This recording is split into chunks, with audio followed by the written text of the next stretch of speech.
This is Debbie Manuel and Melinda Sprinkle with Eye on History, a podcast focusing on preserving the past to help build the future.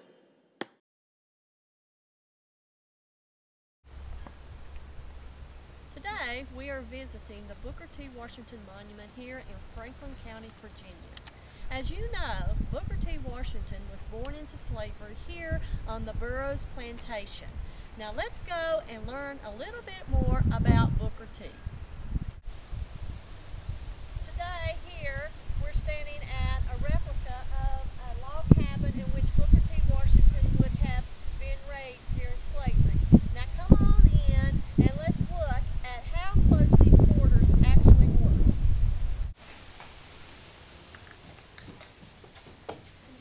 You can actually see that there's not very much room in here.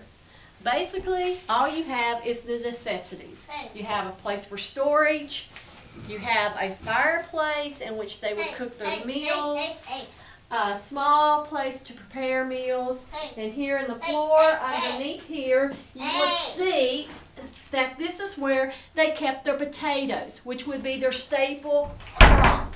So, how would you like to live in a place like this the rest of your life? Now, let's go and learn more how Booker T. Washington gained his freedom.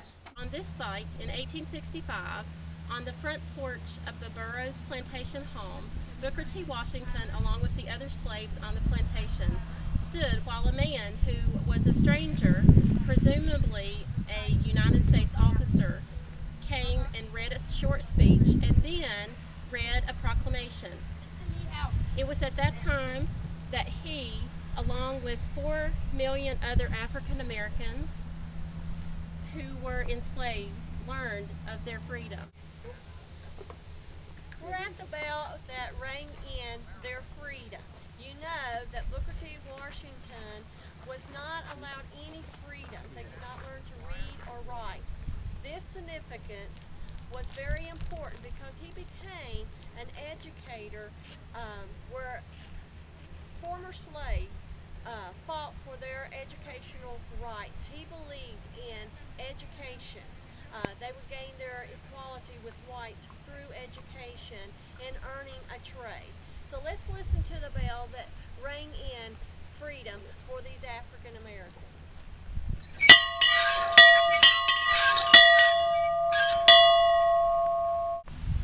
The 13th Amendment abolished slavery, and Booker T. Washington believed firmly that African Americans could gain equality through a vocational education and acceptance of social segregation in society. We, as students, can remember that Booker T. focused on gaining a vocational education if we remember book in Booker T. Washington. That term book signifies that you have to have books in order to learn and gain knowledge and get an education. As you can see, Booker T. Washington was an inspirational leader and reformer for African Americans. Through his vocational education, many African Americans gained equality over time. How do you think he would feel today if he knew that we had a sitting African American president? I think he would be very